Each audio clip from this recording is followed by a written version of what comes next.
أعوذ بالله من الشيطان الرجيم. بسم الله الرحمن الرحيم. إنما أموالكم وأولادكم فتنة والله عنده أجر عظيم. يا أيها الناس أوصيكم وإياي أولا بتقوى الله. ഏറെ സ്നേഹനീയരായ സത്യവിശ്വാസികളെ, സഹോദരന്മാരെ, സഹോദരിമാരെ, രക്ഷിതാക്കളെ, അള്ളാഹുവിന്റെ വിധിവിലക്കൽ അനുസരിച്ചുകൊണ്ടും പ്രവാചകൻ സല്ലല്ലാഹു അലൈഹി വസല്ലമയുടെ ജീവിതചര്യ പിൻപറ്റിക്കൊണ്ടും ജീവിക്കണമേ എന്ന് ആദ്യമായി എന്നോടും തുടർന്ന് നിങ്ങൾ ഓരോരുത്തരോടും ഉണർത്തുകയാണ്, വസിയ്യത്ത് ചെയ്യുകയാണ്. വിശുദ്ധ ഖുർആനിലെ 64-ാം അധ്യായം സൂറത്തു തഗാബുനിലുള്ള 15-ാമത്തെ ആയത്താണ് ഖുതുബയുടെ തുടക്കത്തിൽ ഞാൻ ഓതി വെച്ചത്. ഈ ഒരു ആയത്ത് പ്രവാചകൻ സല്ലല്ലാഹു അലൈഹി വസല്ലം മിമ്പറിൽ വെച്ചുകൊണ്ട് ഓതിയ ഒരു സമയത്തെ കുറിച്ച് നമുക്ക് ഹദീസിൽ കാണുവാൻ സാധിക്കും. ഒരു ദിവസം പ്രവാചകൻ സല്ലല്ലാഹു അലൈഹി വസല്ലം മിമ്പറിൽ ഖുതുബ നിർവഹിച്ചുകൊണ്ടിരിക്കുകയാണ്. ആ സമയത്ത് ഇദ് ജാഅൽ ഹസൻ വൽ ഹുസൈൻ അലൈഹിമാ ഖമീസാൻ അഹ്മറാനി യംശിയാനി വയഅ്ദുറാനി. പ്രവാചകൻ സല്ലല്ലാഹു അലൈഹി വസല്ലം മിമ്പറിൽ ഖുതുബ നിർവഹിച്ചുകൊണ്ടിരിക്കെ പ്രവാചകന്റെ പേരമക്കളായ ഹസൻ റളിയല്ലാഹു അൻഹുവും ഹുസൈൻ റളിയല്ലാഹു അൻഹും രണ്ടുപേരും കുട്ടികളായിരിക്കുന്ന ആ ഒരു സമയത്ത് നബി സല്ലല്ലാഹു അലൈഹി വസല്ലം ഖുതുബ നിർവഹിക്കുന്ന ഭാഗത്തേക്ക് അവരിങ്ങനെ നടന്നു വന്നു. ഹദീസിൽ കാണുവാൻ സാധിക്കും, ചുവന്ന വസ്ത്രം ധരിച്ചിട്ട് ആ രണ്ട് കുട്ടികൾ ഇങ്ങനെ വന്നു. ചെറിയ കുട്ടികളായതുകൊണ്ട് തന്നെ അവർ നടക്കുന്നു, ഇടക്ക് വീഴുന്നു, വീണ്ടും അവർ നടക്കുന്നു, വീണ്ടും വീഴുന്നു. ആ സമയത്ത് ഫനസല റസൂലുള്ളാഹി സ്വല്ലല്ലാഹു അലൈഹി വസല്ലമ മിനൽ മിമ്പർ. പ്രവാചകൻ സ്വല്ലല്ലാഹു അലൈഹി വസല്ലം ആ കാഴ്ച കണ്ടപ്പോൾ മിമ്പറിൽ നിന്നും താഴേക്കിറങ്ങി. ഖുതുബ നിർവഹിച്ചുകൊണ്ടിരിക്കെ മിമ്പറിൽ നിന്ന് താഴേക്കിറങ്ങി പ്രവാചകൻ സല്ലല്ലാഹു അലൈഹി വസല്ലമ നേരെ ഈ രണ്ട് മക്കളുടെ അടുത്തേക്ക് ചെന്നു. രണ്ടുപേരെയും തന്റെ രണ്ട് കൈകളിൽ ആക്കിക്കൊണ്ട് പ്രവാചകൻ സല്ലല്ലാഹു അലൈഹി വസല്ലമ നേരെ മിമ്പറിന്റെ മുകളിലേക്ക് കയറി. എന്നിട്ട് പറയുന്നു, സ്വദഖല്ലാഹ്, അല്ലാഹു പറഞ്ഞത് എത്ര സത്യമാണ്, അല്ലാഹു പറഞ്ഞത് എത്ര സത്യമാണ്. എന്നിട്ട് പ്രവാചകൻ സല്ലല്ലാഹു അലൈഹി വസല്ലം ഈ ആയത്ത് ഓതുകയാണ്, ഇന്നമാ അംവാലുക്കും വഔലാദുക്കും ഫിത്ന. തീർച്ചയായും നിങ്ങളുടെ സമ്പത്തിലും നിങ്ങളുടെ സന്താനങ്ങളുമൊക്കെ നിങ്ങൾക്കൊരു പരീക്ഷണം മാത്രമാണ്, നിങ്ങൾക്കൊരു പരീക്ഷണമുണ്ട്. ഈ ഒരു വാചകം റസൂലുള്ളാഹി സ്വല്ലല്ലാഹു അലൈഹി വസല്ലം പറഞ്ഞു. എന്നിട്ട് പറയാണ്, ഞാൻ ഇങ്ങനെ ഖുതുബ നിർവഹിച്ചുകൊണ്ടിരിക്കെ എന്റെ ഈ രണ്ട് മക്കളെ ഞാൻ കണ്ടു. എന്റെ ഖുതുബ പൂർണ്ണമാക്കാൻ എനിക്ക് കഴിഞ്ഞില്ല. ഞാൻ അതിനു മുമ്പായിക്കൊണ്ട് വേഗം അവരെ എടുത്തു, എന്നിട്ട് തിരിച്ചു വന്നിട്ടാണ് ഞാനിത് പറയുന്നത്. പ്രിയപ്പെട്ടവരെ, ഈ ഒരു ചരിത്രത്തിൽ ചില ഗുണപാഠങ്ങളുണ്ട്. റസൂലുള്ളാഹി സ്വല്ലല്ലാഹു അലൈഹി വസല്ലമ ഓതിയ ആയത്ത് ഇന്നമാ അംവാലുക്കും വഔലാദുക്കും ഫിത്ന. തീർച്ചയായും നിങ്ങളുടെ സ്വത്തുക്കളിലും നിങ്ങളുടെ സന്താനങ്ങളും നിങ്ങൾക്കതൊരു പരീക്ഷണം മാത്രമാണ്. പ്രത്യേകിച്ച് ഈ ഒരു ആയത്തും ഈ ഒരു ചരിത്രവും സൂചിപ്പിക്കാൻ ചില കാരണങ്ങളുണ്ട്. ഇന്നത്തെ ചുറ്റുപാടുകൾ നമ്മൾ പരിശോധിച്ചു നോക്കിക്കഴിഞ്ഞാൽ മക്കളുടെ കാര്യത്തിൽ വലിയ ആശങ്കയും ചെറിയ ഒരു പ്രതീക്ഷയും രക്ഷിതാക്കൾക്കുണ്ട്. ഞാൻ ആ വാചകം ബോധപൂർവമാണ് പറയുന്നത്. ആശങ്കയോടുകൂടിയാണ് രക്ഷിതാക്കൾ മക്കളെ വളർത്തിക്കൊണ്ടിരിക്കുന്നത്. വളരെ കുറഞ്ഞ രൂപത്തിൽ മാത്രമാണ് പ്രതീക്ഷയുള്ളത്. എന്താണ് ആ ആശങ്കക്ക് കാരണം എന്നുള്ളത് നമുക്കെല്ലാവർക്കും അറിയാം. ഓരോ ദിവസവും നമ്മൾ കണ്ടുകൊണ്ടിരിക്കുന്ന കാഴ്ചകളും കേട്ടുകൊണ്ടിരിക്കുന്ന വാർത്തകളും നമ്മുടെ ചുറ്റുഭാഗത്തും സംഭവിച്ചുകൊണ്ടിരിക്കുന്ന സംഭവങ്ങളുമൊക്കെ ഏറെ ഭീതിയോടുകൂടി മക്കളുടെ കാര്യത്തിൽ എന്തായിരിക്കും എന്റെ മകൻ, എന്തായിരിക്കും എന്റെ മകളുടെ ഭാവി എന്നുള്ളതിനെ കുറിച്ച് അങ്ങേയറ്റത്തെ ചിന്ത നമ്മളിലുണ്ട്, ആശങ്ക നമ്മളിലുണ്ട്. വളരെ ചെറിയ പ്രായത്തിൽ തന്നെ ലഹരി ഉപയോഗിക്കുന്ന മക്കൾ, വളരെ ചെറിയ പ്രായത്തിൽ തന്നെ മറ്റു പുരുഷന്മാരുമായി കൊണ്ട് നടന്നു പോകുന്ന എത്രയോ പെൺകുട്ടികൾ. ആർക്കും ആരെയും ഉപദേശിക്കാൻ അർഹതയില്ല, ആരും എന്നെ ഉപദേശിക്കണ്ട എന്ന് പറഞ്ഞുകൊണ്ട് മക്കൾ നിവർന്നു നിന്നുകൊണ്ട് വാപ്പയോട് കയർത്തുകൊണ്ട് സംസാരിക്കുന്ന അവസ്ഥ. ഇവിടെയാണ് നമ്മുടെ മക്കളുടെ ഭാവി എന്നുള്ളതിൽ ഏറെ ഒരു ബേജാറ് നമുക്കുണ്ട്. ആ ഭാവി രണ്ട് രൂപത്തിലാണ്. ഒന്ന്, അവരുടെ ഭൗതികമായ ഭാവിയെ കുറിച്ചാണ്, അവരുടെ ഭൗതികമായ വിദ്യാഭ്യാസത്തെ കുറിച്ചാണ്. അവർ ഏതൊരു ജോലി നേടണം, അവർ ഏത് ജോലി നേടിയാലാണ് അവർക്ക് ഉന്നതമായ സമ്പത്തും അതേപോലെ തന്നെ സ്ഥാനമാനങ്ങളും ലഭിക്കുക. അതൊരു പക്ഷേ ഈ മിമ്പറിൽ പറയേണ്ട ആവശ്യമില്ല. അത്രത്തോളം നമ്മളെല്ലാവരും ഏത് ജോലി ചെയ്താലാണ് കൂടുതൽ സാലറി ലഭിക്കുക, ഏത് ജോലി ചെയ്താലാണ് കുട്ടിക്ക് ഏറ്റവും പെട്ടെന്ന് ജോലി ലഭിക്കാൻ സാധിക്കുക, ഏതിലാണ് സ്ഥാനമാനങ്ങൾ ഉണ്ടാകുക, പദവികൾ കൂടണമെങ്കിൽ ഏതാണ്, എല്ലാം നമുക്കറിയാം. അത് അപ്ഡേറ്റ് ആണ് നമ്മളെല്ലാം. എന്നാൽ പ്രിയപ്പെട്ടവരെ, നമ്മുടെ മക്കളുടെ ഭാവി എന്ന് പറയുമ്പോൾ ഭൗതികമായ ഭാവിയെ കുറിച്ചല്ല നമുക്ക് ആശങ്കപ്പെടാനുള്ളത്, നമ്മുടെ മക്കളുടെ മതപരമായ ഭാവിയെ കുറിച്ച്. അവരുടെ ഏറ്റവും വലിയ ഭാവി എന്ന് പറഞ്ഞാൽ അവരുടെ മരണത്തിന് ശേഷം നമ്മുടെ മക്കൾ എന്തായിത്തീരും, നമ്മൾ എന്തായിത്തീരും. ഈ രണ്ട് ചോദ്യവും നമുക്കുണ്ടാവണം. ഒരു വാപ്പ എന്ന നിലക്ക്, ഒരു ഉമ്മ എന്ന നിലക്ക്, ഒരു രക്ഷിതാവ് എന്ന നിലക്ക് നമ്മൾ ഓരോരുത്തരും ചോദിക്കേണ്ട ചോദ്യം, നമ്മുടെ മക്കളുടെ ഭാവി അവരുടെ മരണത്തിന് ശേഷം എന്തായിത്തീരും. ഈ ഒരു ചൂടുള്ള സമയത്ത് നമ്മുടെ മക്കളെ ബൈക്കിലിരുത്തി വരുത്തുന്ന സമയത്ത്, ബൈക്കിൽ ഇങ്ങനെ നമ്മൾ ഓടിക്കുകയാണെന്നുണ്ടെങ്കിൽ പോലും നല്ല ചൂടുണ്ടെങ്കിൽ നമ്മൾ മക്കളോട് പറയും, നീ ബാക്കിലിരിക്ക്, കാരണം ആ ചൂട് നിനക്ക് താങ്ങാൻ കഴിയില്ല. വാപ്പയും മകനും കൂടി പോകുന്ന സമയത്ത് പെട്ടെന്ന് മഴ പെയ്താൽ ആകെ ഒരാൾക്ക് ഇരിക്കാൻ പറ്റുന്ന, ഒരാൾക്ക് നിൽക്കാൻ പറ്റുന്ന സൗകര്യമാണ് ആ കൊടയിലെങ്കിൽ ആ കൊട നമ്മുടെ മക്കളുടെ കയ്യിൽ കൊടുക്കും. അത്രയും സ്നേഹമാണ് നമുക്ക് നമ്മുടെ മക്കളുടെ. അല്ലാഹു നമ്മുടെ മക്കളെ എല്ലാം സ്വാലിഹായ സന്താനങ്ങളാക്കി മാറ്റുമാറാണ്. എന്നാൽ പ്രിയപ്പെട്ടവരെ, നമ്മൾ അത്രയേറെ സൗകര്യം കൊടുത്ത ആ മക്കളെ നാളെ പരലോകത്ത് നരകത്തിൽ എത്തപ്പെടുന്ന ഒരു അവസ്ഥ ഒന്ന് ആലോചിച്ച് ചിന്തിക്കണം. നമ്മുടെ കുട്ടി ചൂടുള്ള ഒരു പാത്രത്തിന്റെ അടുത്തേക്ക് പോകുമ്പോ, അല്ലെങ്കിൽ ഭാര്യ ചായ കൊടുക്കുന്ന സമയത്ത് അതിൽ കുറച്ച് ചൂടുണ്ടെങ്കിൽ നമ്മൾ കുറച്ച് ആറ്റിയിട്ടൊക്കെ കൊടുക്കുക, ആ ചൂടാറട്ടെ എന്ന് പറഞ്ഞിട്ടാ കൊടുക്കുക. അത്രയും നമ്മൾ ശ്രദ്ധിക്കും. കുട്ടിയുടെ നാവ് കൊള്ളരുത്, അവന്റെ കൈ കൊള്ളരുത്, അവന് പ്രയാസം ഉണ്ടാവരുത്.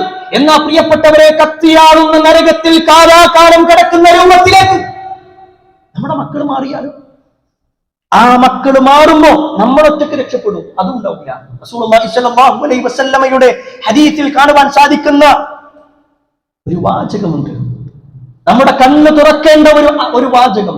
റസൂലുള്ളാഹി സ്വല്ലല്ലാഹു അലൈഹി വസല്ലമ പറയാണ്, നാളെ പരലോകത്ത് ചില ആളുകളെ കൊണ്ടുവരപ്പെടും, ചില മാതാപിതാക്കളെ കൊണ്ടുവരപ്പെടും.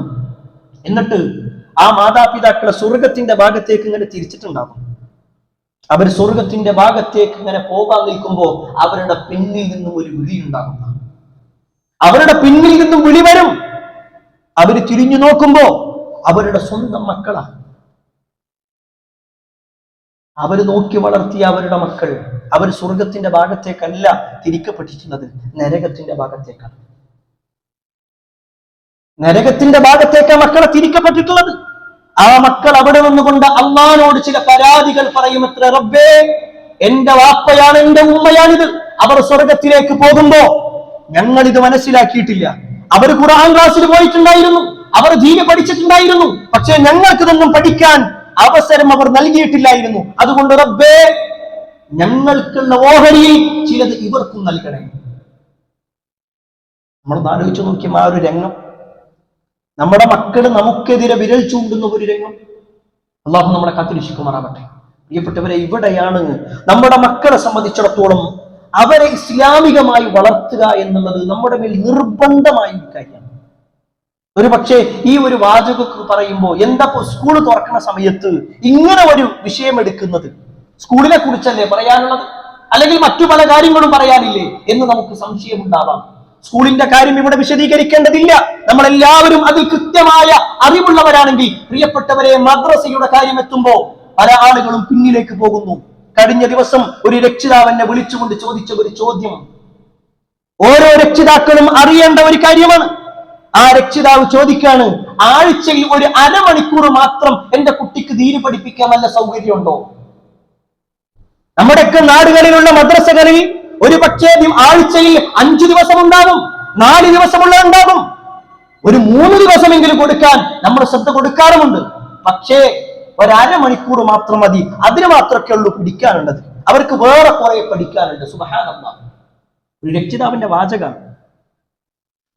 അദ്ദേഹം ചോദിക്കുന്ന ചോദ്യം, അങ്ങനെ എടുക്കാൻ ആരെങ്കിലും ഒരു അരമണിക്കൂർ പഠിപ്പിച്ചെടുത്താൽ മതി.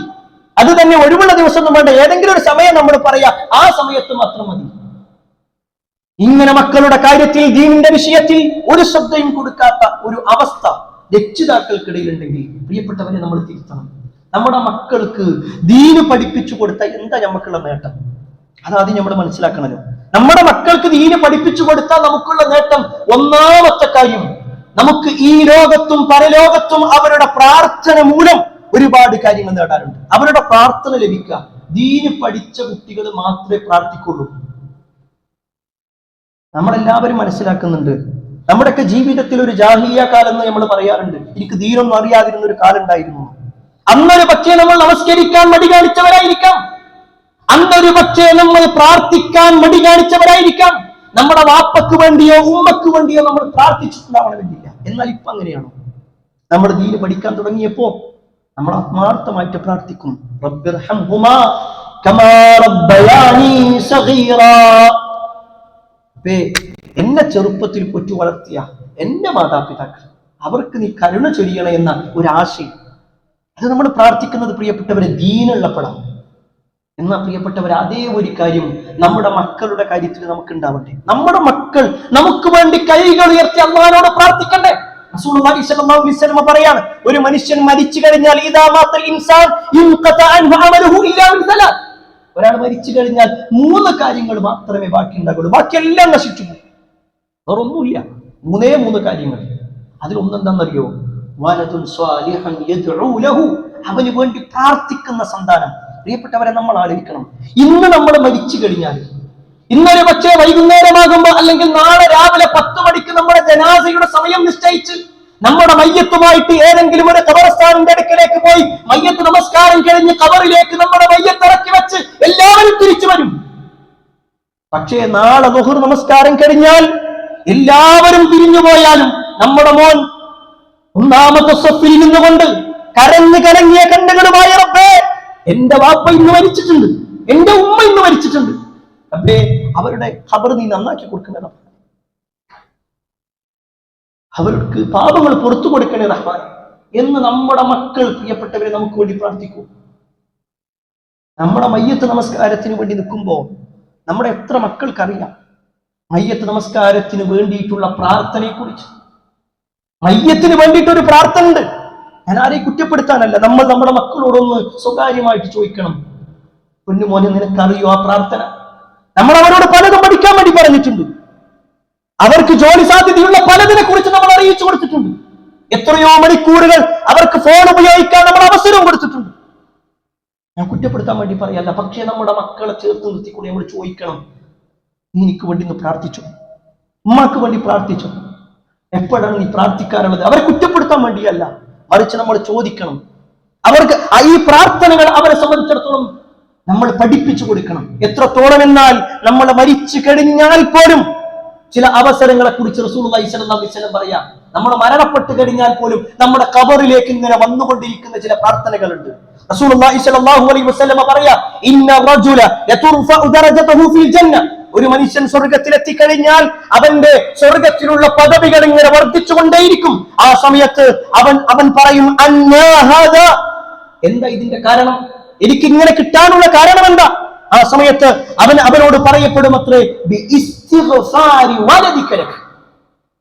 നിന്റെ മോനുണ്ടല്ലോ, നിന്റെ കുട്ടിയില്ലേ, അവർ നിനക്ക് വേണ്ടി ഇസ്തിഗ്ഫാർ തേടിയിരുന്നു. നമ്മൾ ഇവിടുന്ന് നിസ്കാരം കഴിഞ്ഞ് നമ്മളിങ്ങനെ ഇരിക്കുമ്പോ, റബ്ബേ എന്റെ വാപ്പാന്റെ ഖബർ നീ വിശാലമാക്കി കൊടുക്കണേ, എന്റെ ഉമ്മാക്ക് നീ പുറത്തു കൊടുക്കണേ എന്ന് നമ്മൾ എത്രത്തോളം പ്രാർത്ഥിക്കുന്നുണ്ടോ അതിനനുസരിച്ചുകൊണ്ട് അവരുടെ ഖബറിൽ അതിനുള്ള പ്രകാശങ്ങൾ ലഭിച്ചുകൊണ്ടിരിക്കും. അല്ലാഹു നമ്മുടെ മാതാപിതാക്കൾക്കെല്ലാം സ്വർഗം നൽകുമാറാവട്ടെ.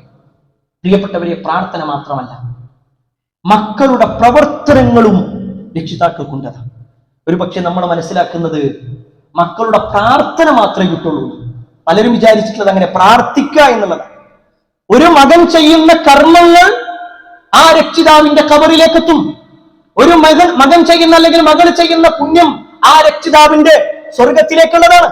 റസൂലുള്ളാഹി സ്വല്ലല്ലാഹു അലൈഹി വസല്ലം പറയാണ്, ഇന്ന അത്യബ മാ അകല റജുലു മിൻ കസ്ബിഹി, ഒരു മനുഷ്യൻ കഴിക്കുന്ന അല്ലെങ്കിൽ അയാൾ സമ്പാദിക്കുന്ന ഏറ്റവും നല്ല ഭക്ഷണം എന്ന് പറഞ്ഞാൽ അയാൾ സമ്പാദിക്കുന്ന സമ്പാദ്യത്തിൽ നിന്നുള്ളതാണ്. എന്നിട്ട് റസൂലുള്ളാഹി സ്വല്ലല്ലാഹു അലൈഹി വസല്ലം പറയാണ്, വ ഇന്ന വലദഹു മിൻ കസ്ബിഹി, അവന്റെ കുട്ടി അവന്റെ സമ്പാദ്യമാണ്.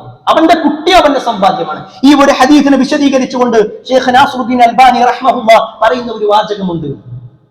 ഒരു മകൻ ഒരു നന്മ ചെയ്യുമ്പോൾ, ഒരു മകൻ ഒരു നന്മ ചെയ്യുകയാണെങ്കിൽ ആ നന്മയുടെ ഓഹരി അവന്റെ മാതാപിതാക്കൾക്കുണ്ട്. ആ മാതാപിതാക്കൾ അതിനെ സപ്പോർട്ട് ചെയ്യുന്ന, ആ നന്മ പഠിപ്പിച്ചു കൊടുക്കുന്ന ആളുകളായിരുന്നുവെങ്കിൽ, പ്രിയപ്പെട്ടവരെ, നമ്മുടെ മക്കൾക്ക് ദീന് പഠിപ്പിച്ചു കൊടുക്കുമ്പോ നമ്മൾ മരിച്ചു കഴിഞ്ഞാലും അവർ എത്ര കാലം ഖുർആൻ ഓതുമ്പോഴും അവർ എത്ര കാലം നമസ്കരിക്കുമ്പോഴും അതിന്റെ ഒക്കെ ഓഹരി നമുക്ക് കൂടി ഉണ്ട് എന്ന് നമ്മൾ മറക്കാതിരിക്കുക. അവരുടെ പ്രവർത്തനങ്ങൾ കൂടി നമുക്ക് കിട്ടുന്ന കാര്യമാണ്. മൂന്നാമത്തെ കാര്യം, നമ്മുടെ മക്കൾക്ക് ദീന് പഠിപ്പിച്ചു കൊടുക്കുമ്പോൾ, പ്രത്യേകിച്ച് ഖുർആൻ പഠിപ്പിച്ചു കൊടുക്കുന്ന ഒരവസ്ഥയാണെങ്കിൽ അതിലൂടെ ലഭിക്കുന്ന നേട്ടങ്ങൾ സുബ്ഹാനല്ലാഹ് റസൂലുള്ളാഹി സ്വല്ലല്ലാഹു അലൈഹി വസല്ലം പറഞ്ഞ ഹദീസിൽ അങ്ങേയറ്റം വിശാലമാണ്. ഹദീസിൽ കാണുവാൻ സാധിക്കും, ഒരു മകനെ ഒരു വാപ്പ ദീനിയായിട്ട് ഖുർആൻ പഠിപ്പിച്ച അവസ്ഥയാണെങ്കിൽ നാളെ പരലോകത്ത് ഈ വാപ്പയെ കൊണ്ടുവരും. ആ വാപ്പക്ക് ഒരു താജ്, ഒരു കിരീടമണിയിക്കും. സൂര്യന്റെ തിളക്കം പോലെ തിളക്കമുള്ളതായിരിക്കും. അയാൾക്ക് പ്രത്യേകമായ ഉടയാടുകൾ അണിയിക്കും, ആഭരണങ്ങൾ അണിയിക്കും. ഇതൊക്കെ ആർക്കാണെന്നറിയോ? വാപ്പാക്കുള്ളതാ. അപ്പൊ പഠിച്ച മക്കൾക്ക് എത്ര ഉണ്ടാകും? പഠിപ്പിച്ചു കൊടുത്ത് അതിന് സാഹചര്യം ഒരുക്കി കൊടുത്ത വാപ്പയ്ക്ക് കിട്ടുന്നതാണെങ്കിൽ മക്കൾക്ക് എത്രത്തോളം കിട്ടും? പ്രിയപ്പെട്ടവരെ, നമ്മുടെ മക്കള് ഡോക്ടറേറ്റിന് പഠിക്കുക, എന്നിട്ട് ആ കുട്ടിക്ക് ഡോക്ടറേറ്റ് കിട്ടുന്ന സമയം, ആ ഒരു സെറിമണി നടക്കുന്ന സമയത്ത് നമ്മുടെ മക്കൾ ഇങ്ങനെ പ്രത്യേകമായ വസ്ത്രങ്ങളും ഒക്കെ ധരിച്ച് അവരുടെ ആ ഒരു സർട്ടിഫിക്കറ്റുമായി ഇങ്ങനെ വരുമ്പോ എന്തെന്നില്ലാത്ത സന്തോഷം നമുക്കുണ്ടാകും. ഒരു പക്ഷേ ആ തനിക്ക് കിട്ടിയ ആ ഉടയാടകളും അല്ലെങ്കിൽ തനിക്ക് കിട്ടിയിട്ടുള്ള സർട്ടിഫിക്കറ്റ് ഒരു പക്ഷേ വാപ്പാന്റെ കയ്യിൽ കൊടുത്തിട്ട് ഒരു സെൽഫി എടുത്തുകൊണ്ട് സ്റ്റാറ്റസ് വെക്കുമ്പോൾ നമുക്ക് വല്ലാത്ത സന്തോഷം. എന്റെ കുട്ടി പഠിച്ചു, എന്റെ കുട്ടി നേടിയെടുത്തു, അല്ലേ? ഫുൾ A+ കിട്ടിയതിന്റെ പോസ്റ്ററുകൾ ഇങ്ങനെ വരുമ്പോ നമ്മൾ പറയാറുണ്ട്, അൽഹംദുലില്ലാഹ്, ആ പോസ്റ്ററില്ലേ അതിലുള്ള രണ്ടാമത്തെ മോൻ എന്റെ മോനാ, നമ്മൾ അഭിമാനം കൊള്ളാറുണ്ട്. എന്നാ പ്രിയപ്പെട്ടവരെ, ഇതൊക്കെ ദുനിയാവിലെ ചെറിയ ചെറിയ അഭിമാനങ്ങൾ. ഏറ്റവും വലിയ അഭിമാനം, കോടാനുകോടി മനുഷ്യന്മാർ നിൽക്കുന്ന സമയത്ത് അല്ലാഹു സുബ്ഹാനഹു വ തആല നമ്മളെങ്ങനെ വിളിക്കുക, എന്നിട്ട് നമ്മളെ നിർത്തിയിട്ട് നമുക്ക് പ്രത്യേക കിരീടം തന്ന്, പ്രത്യേക ഉടയാടകൾ അണിയിച്ച്, പ്രത്യേക ആഭരണങ്ങൾ അണിയിച്ച് നമ്മളോട് പറയാ, നീ നിന്റെ കുട്ടിക്ക് ഖുർആൻ പഠിപ്പിച്ചോട്ടില്ലേ, അതുകൊണ്ടാണ് നിനക്ക്. ആ ഭാഗ്യം നമുക്ക് വേണ്ടേ പ്രിയപ്പെട്ടവരെ? നമ്മുടെ മക്കളെ ഖുർആൻ പഠിപ്പിക്കാൻ, അതിനുള്ള സാഹചര്യങ്ങൾ ഒരുക്കാൻ നമ്മൾ ഓരോരുത്തരും പരിശ്രമിച്ചുകൊണ്ടിരിക്കണം. എത്രത്തോളം എന്നാൽ, ഒരാൾ ദീന് പഠിക്കുകയാണെങ്കിൽ പരലോകത്ത് മാത്രമല്ല, ഈ ഇഹലോകത്ത് പോലും അല്ലാഹു സുബ്ഹാനഹു ചില പരിഗണനകൾ തരും. ഇഹലോകത്ത് പോലും പരിഗണന ഉണ്ടെന്ന് ചരിത്രത്തിൽ കാണുവാൻ സാധിക്കും. മഹാനായ അതാ ഇബ്നു അബി റബാഹ് റഹ്മത്തുള്ളാഹി അലൈഹി, വലിയ താബി പണ്ഡിതനായിരുന്നു അദ്ദേഹം, അതാ ഇബ്നു അബി റബാഹ്. പക്ഷെ അദ്ദേഹത്തിന്റെ ചെറുപ്പകാലം എന്ന് പറഞ്ഞാൽ അത്ര സുഖകരമല്ലായിരുന്നു. ചരിത്രത്തിൽ കാണുവാൻ സാധിക്കും, കാണാൻ എത്രയൊന്നും സൗന്ദര്യമില്ലാതിരുന്ന, കാലിന് മുടന്തുള്ള ഒരു കൂനിയ പ്രകൃതമുള്ള ആളായിരുന്നു അതാ ഇബ്നു അബി റബാഹ്. അദ്ദേഹം കുട്ടിയായിരിക്കുമ്പോൾ അവിടെ നടക്കുന്ന കുട്ടികൾ നടത്തുന്ന കളികളിലൊക്കെ പോകാനായിട്ട് ഈ അത്താവിനെ ചൊല്ലും. അത്താവ് ചൊല്ലുമ്പോൾ കുട്ടികളെല്ലാവരും മാറി നിൽക്കും. നീ ഞങ്ങളുടെ കൂടെ വരണ്ട, ഞങ്ങളുടെ കൂടെ കളിക്കണ്ട, ഞങ്ങൾ വേറെ കളിച്ചോളാം, നീ ഇതിൽ പങ്കെടുക്കണ്ട. ശാരീരികമായിട്ട് ചില പ്രയാസങ്ങൾ ഉള്ളത് കൊണ്ട് തന്നെ അദ്ദേഹത്തെ ഇങ്ങനെ അകറ്റി നിർത്തിയപ്പോ അതാ ഇബ്നു അബി റബാഹിന്റെ ഉമ്മ അത് കാണുന്നു. ഉമ്മ മകനെ ചേർത്ത് നിർത്തിയിട്ട് പറഞ്ഞു, മോനെ, അവരെല്ലാം നിന്നെ കൈയൊഴിഞ്ഞാലും ശരി, അള്ളാന്റെ പിടുത്തം നീ ആഗ്രഹിച്ചു, അള്ളാഹുലേക്ക് നീ മടങ്ങിക്കോ, അള്ളാന്റെ ദീന് നീ നല്ലോണം പഠിച്ചോ, എന്നാൽ അള്ളാന്റെ അടുക്കൽ നിനക്ക് പരിഗണന ഉണ്ടാകും, അതിലൂടെ ജനങ്ങളും നിനക്ക് പരിഗണന തരും. നീ വേറൊന്നും നോക്കണ്ട, നീ ദീൻ പഠിച്ചാൽ മതി. ചരിത്രത്തിൽ കാണാൻ പറ്റും, അതാ ഇബ്നു അബി റബാഹ് റഹ്മത്തുള്ളാഹി അലൈഹി പിന്നീട് ദീൻ പഠിക്കുക. ദീൻ പഠിച്ചു എന്ന് മാത്രമല്ല, മക്കയിലെ അറിയപ്പെട്ട പണ്ഡിതനായി അദ്ദേഹം മാറി. എന്നിട്ട് പിന്നീട് ഉണ്ടാകുന്ന ചരിത്രം നമുക്ക് കാണാൻ സാധിക്കും. വർഷങ്ങൾക്ക് ശേഷം അന്നത്തെ ഭരണാധികാരിയായിരുന്ന അബ്ദുൽ മലിക് ബിൻ മർവാൻ, അദ്ദേഹം രാജാവാണ്. രാജാവ് പരിശുദ്ധ ഹജ്ജ് കർമ്മം നിർവഹിക്കാൻ വേണ്ടി വന്നു, മക്കയിലെത്തി. അദ്ദേഹം ചില കർമ്മങ്ങളൊക്കെ ചെയ്യുമ്പോൾ ചില സംശയങ്ങൾ, അദ്ദേഹം നേരത്തെ എത്തിയത് കൊണ്ട് തന്നെ ചില സംശയങ്ങൾ ഹജ്ജുമായി ബന്ധപ്പെട്ടുകൊണ്ട് അദ്ദേഹത്തിനുണ്ടായി. അദ്ദേഹം അന്വേഷിച്ചു, ആരാണ് ഇവിടെ ഈ സംശയങ്ങൾ തീർക്കാൻ പറ്റുന്ന ആരെങ്കിലും ഉണ്ടോ ഇവിടെ? ആളുകൾ പറഞ്ഞു, ഇത് അത്വാ ബിൻ അബി റബാഹിന്റെ നാടാണ്, അദ്ദേഹം ഉണ്ട് ഇവിടെ. അബ്ദുൽ മലിക് ബിൻ മർവാൻ പറയാണ്, എന്നാൽ അദ്ദേഹത്തോട് ഇങ്ങോട്ട് വരാൻ പറയൂ. ചരിത്രത്തിലുള്ളതാ. അദ്ദേഹത്തോട് ഇങ്ങോട്ട് വരാൻ പറയൂ. ഈ രാജാവിന്റെ പടയാളികൾ നേരെ ചെല്ലിയാണ് അത്വാ ബിൻ അബി റബാഹിന്റെ അടുക്കിലേക്ക്. അത്താവിന്റെ അടുക്കൽ വന്നിട്ട് പറഞ്ഞു, നിങ്ങളെ രാജാവ് വിളിക്കുന്നുണ്ട്. അത്താവ് ചോദിച്ചു, എന്തിനാ? രാജാവിന് ഹജ്ജുമായി ബന്ധപ്പെട്ടുകൊണ്ടുള്ള ചില സംശയങ്ങൾ, ചില മസലകൾ അറിയാൻ വേണ്ടിയിട്ടാണ്. അത്താവ് പറഞ്ഞു, എനിക്കൊരു സംശയമില്ല, സംശയമുള്ള ആളുകളാണെങ്കിൽ ഇങ്ങോട്ട് വരണം. രാജാവിനോടാ പറയണത് ഇങ്ങോട്ട് വരണം. ഈ ആളുകൾ വന്നിട്ട് നേരെ രാജാവിന്റെ അടുക്കൽ ചെന്നിട്ട് പറഞ്ഞു, അത്താ അങ്ങോട്ട് ചെല്ലാൻ വേണ്ടി പറഞ്ഞിട്ടുണ്ട്. രാജാവും പരിവാരങ്ങളും എല്ലാവരും കൂടി അത്താവിന്റെ വീട്ടിലേക്ക് ചെന്നു. ആ സമയത്ത് അത്താവ് നമസ്കരിച്ചു കൊണ്ടിരിക്കണം. കുറെ നേരം അദ്ദേഹം വാതിൽ മുട്ടി, കുറെ നേരം വിളിച്ചു. അത്താവ് വിളി കേൾക്കുന്നില്ല. കുറച്ചു കഴിഞ്ഞ് നമസ്കാരമൊക്കെ കഴിഞ്ഞിട്ട് അദ്ദേഹം പുറത്തു വന്നു. രാജാവ് പറഞ്ഞു, ഞാൻ നിങ്ങളെ കുറെ നേരമായി വിളിക്കുന്നു, നിങ്ങൾ എന്തേ വിളി കേൾക്കാതിരുന്നത്? അത്താവ് പറഞ്ഞു, രാജാവ് ഇവിടെ വന്നപ്പോ രാജാതിരാജനോട് ഞാൻ സംസാരിച്ചുകൊണ്ടിരിക്കുക, അള്ളാഹിനോട് ഞാൻ സംസാരിച്ചുകൊണ്ടിരിക്കുക, ഞാൻ നമസ്കരിച്ചുകൊണ്ടിരിക്കുക, അവിടെയാണ് ഏറ്റവും പ്രധാനം. ആ സമയത്ത് അബ്ദുൽ മലിക് ചോദിക്കാണ്, ചില സംശയങ്ങളുണ്ട്. ഓരോ സംശയങ്ങളും ചോദിച്ചു. അത്താ ഇബ്നു റബാഹ് റഹ്മത്തുള്ളാഹി അലൈഹി കൃത്യമായി ഓരോന്നിനും മറുപടി കൊടുത്തു. എല്ലാം കഴിഞ്ഞ് അവിടുന്ന് ഇങ്ങനെ ഇറങ്ങുന്ന സമയത്ത് അബ്ദുൽ മലിക് ഇബ്നു മർവാൻ തന്റെ 2 മക്കളെ വിളിച്ചിട്ട് പറയാണ്, ഇതാ നിങ്ങൾക്ക് അധികാരത്തിന്റെ കിരീടമോ ചെങ്കോലോ ഒന്നുമല്ല വേണ്ടത്, നിങ്ങൾക്ക് അറിവാണ് വേണ്ടത്. മതപരമായ അറിവില്ലെങ്കിൽ നിങ്ങൾ ഏതൊരാളുടെ മുന്നിൽ പോയി ഇരിക്കേണ്ടി വരും. എത്ര വലിയ വാക്കുകളാണത്. പ്രിയപ്പെട്ടവരെ, ഇവിടെ അള്ള കൊടുക്കുന്ന പരിഗണനയാണ്. അദ്ദേഹം അഹങ്കരിച്ചുകൊണ്ടല്ല. അബ്ദുൽ മലിക് ബിൻ മർവാൻ എന്ന് പറയുന്ന രാജാവിന് സംശയമുണ്ടാകുമ്പോൾ അങ്ങോട്ട് ചെന്നുകൊണ്ട് പറഞ്ഞു കൊടുക്കല്ല. അദ്ദേഹത്തിന്റെ ആവശ്യമുണ്ടെങ്കിൽ ഇങ്ങോട്ട് വരട്ടെ. അദ്ദേഹത്തിന് ബോധ്യപ്പെടുത്താൻ കൂടിയായിരുന്നു അത് പറഞ്ഞത്. ദീന് എന്ന് പറഞ്ഞാൽ അങ്ങോട്ട് പോയിട്ട് ത്വാലിബാകാ വേണ്ടത്. താലിബ് എന്ന് പറഞ്ഞാൽ വിദ്യാർത്ഥി, ത്വലബ എന്ന് പറഞ്ഞാൽ അന്വേഷിച്ചുകൊണ്ടിരിക്കുന്നവരാണ്. പ്രിയപ്പെട്ടവരെ, നമ്മളൊക്കെ ത്വാലിബാണോ എന്ന് പരിശോധിക്കാം. റസൂലുള്ളാഹി സ്വല്ലല്ലാഹു അലൈഹി വസല്ലം പറഞ്ഞ ഒരു ഹദീസ് നമ്മൾ ഓരോരുത്തരും നമ്മുടെ മനസ്സിൽ ഇങ്ങനെ അടിവരയിട്ടുകൊണ്ട് പറയേണ്ട ഒരു ഹദീസ് ഉണ്ട്. ത്വലബുൽ ഇൽം ഫരീദത്തുൻ അലാ കുല്ലി മുസ്ലിം. ഇൽമ നേടുക എന്നുള്ളത് ഓരോ മുസ്ലിമിന്റെ മേലും നിർബന്ധമായ കാര്യമാണ്. ആ വാചകം ഒന്നുകൂടി കേട്ടോ. ത്വലബുൽ ഇൽം, ഇൽമ അന്വേഷിക്കുക എന്നുള്ളത് ഫരീദത്തുൻ, ഫർളാണ്. ളുഹർ നമസ്കാരം ഫർളാണ്, അസ്ർ നമസ്കാരം ഫർളാണ്. അതാരും ഒഴിവുണ്ടെങ്കിൽ ചെയ്യേണ്ട കാര്യമല്ല, ഒഴിവുണ്ടാക്കി ചെയ്യേണ്ട കാര്യമാണ്. റമദാനിൽ നോമ്പെടുക്കുക എന്നുള്ളത് ഒഴിവുണ്ടാക്കി ചെയ്യേണ്ട കാര്യമാണ്. ഓരോ കർമ്മങ്ങളും അങ്ങനെയാണ്. ഫർളിന്റെ കാര്യത്തിലെങ്കിൽ ഫരീളത്തുൻ അലാ കുല്ലി മുസ്ലിം, ഓരോ മുസ്ലിമിന്റെ മേലും നിർബന്ധമായ കാര്യമാണ് അറിവ് നേടുക. ഏതറിവാണ്? ദുനിയാവിന്റെ വിഷയത്തിലല്ല, പരലോകത്തിന്റെ വിഷയത്തിൽ. പ്രിയപ്പെട്ടവരെ, നമ്മളൊന്ന് സ്വയം പരിശോധിക്കും. നമുക്ക് ഖുർആനുമായി ബന്ധപ്പെട്ടുകൊണ്ടുള്ള അറിവ് എത്രയാണ്? എത്ര സൂറത്ത് നമുക്ക് മനഃപ്പാടമുണ്ട്? ഞാൻ ആരെയും ആക്ഷേപിക്കാൻ വേണ്ടിയിട്ടല്ല കേട്ടോ പറയുന്നത്. നമ്മൾ പറയും, ഒരു പക്ഷേ ഞാൻ 4ാം ക്ലാസ് വരെ മദ്രസ പഠിച്ചത്, പിന്നെ എനിക്ക് പഠിക്കാൻ പറ്റിയില്ല. നമ്മുടെ നാട്ടിൽ സൗകര്യങ്ങളില്ലായിരുന്നു, അല്ലെങ്കിൽ കുറെ നടക്കാനുണ്ടായിരുന്നു, വേറെ പല തിരക്കുകളിലും പെട്ടുപോയി. ശരി, നമ്മൾ 4ാം ക്ലാസ് കഴിഞ്ഞിട്ട് എത്ര കൊല്ലമായി?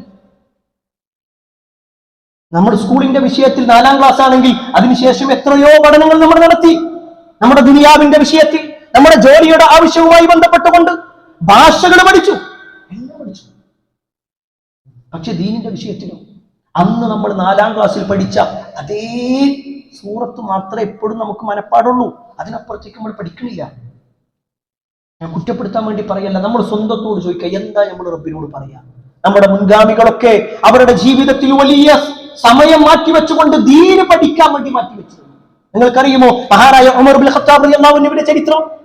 ആ ഉമർ ഇബ്നുൽ ഖത്താബ് റളിയല്ലാഹു അൻഹുവും അൻസാരിയായ ഒരു സഹാബിയും തമ്മിൽ ഒരു കരാറുണ്ടായിരുന്നു. രണ്ടുപേരും തമ്മിൽ ഒരു കരാറ്. ഒരു ദിവസം ഉമർ റളിയല്ലാഹു അൻഹു റസൂലുള്ളാഹി സ്വല്ലല്ലാഹു അലൈഹി വസല്ലമയുടെ സദസ്സിലേക്ക് വരും. ആ സമയത്ത് അൻസാരിയായ ആ സഹാബി ജോലിക്ക് പോകും. എന്നിട്ട് ജോലിക്ക് പോയി എന്താണോ കിട്ടിയത്, ആ കിട്ടിയ സമ്പത്തിനെ, ശമ്പളത്തെ രണ്ട് ഭാഗമാക്കും. എന്നിട്ട് പകുതി ആ അൻസാരി എടുക്കും, പകുതി ഉമർ റളിയല്ലാഹു അൻഹു എടുക്കും. പിറ്റേ ദിവസം ഉമർ റളിയല്ലാഹു അൻഹു ജോലിക്ക് പോകും. അന്ന് കിട്ടുന്ന വരുമാനം രണ്ട് ഭാഗാക്കും. എന്നിട്ട് പകുതി ഉമർ റളിയല്ലാഹു അൻഹു എടുക്കും, പകുതി ഈ അൻസാരിക്ക് കൊടുക്കും. അൻസാരി അപ്പോ നബി സല്ലല്ലാഹു അലൈഹി വസല്ലമയുടെ സദസ്സിലായിരിക്കും. എന്നിട്ടോ അദ്ദേഹം പഠിച്ചത് എന്താണോ, മനസ്സിലാക്കിയത് എന്താണോ, അത് പകർന്നു കൊടുക്കുക. സുബ്ഹാനല്ലാഹ്. നമ്മളെ സംബന്ധിച്ചിടത്തോളം നമ്മുടെ ജോലി നമുക്ക് ഒഴിവാക്കേണ്ടതില്ല. ജോലിയൊക്കെ കഴിഞ്ഞ് കുറച്ച് സമയം മാറ്റിവെച്ചാൽ പഠിക്കാൻ പറ്റുന്ന എത്ര സൗകര്യങ്ങൾ. പക്ഷേ ആ സൗകര്യങ്ങൾ നമ്മൾ ഉപയോഗപ്പെടുത്തുന്നുണ്ടോ എന്ന് ഞാനും നിങ്ങളും പ്രിയപ്പെട്ടവരെ പരിശോധിക്കേണ്ടതുണ്ട്. കാരണം നമ്മെ സംബന്ധിച്ചിടത്തോളം നമുക്കും നിർബന്ധമാണ്, നമ്മുടെ മക്കൾക്കും നിർബന്ധമാണ് മതം പഠിക്കുക എന്നുള്ളത്. അല്ലാഹു മതം കൃത്യമായി പഠിക്കുവാനും അതനുസരിച്ചുകൊണ്ട് ജീവിക്കുവാനുമുള്ള തൗഫീക്ക് നമുക്കും നമ്മുടെ മക്കൾക്കും നൽകുമാറാകട്ടെ.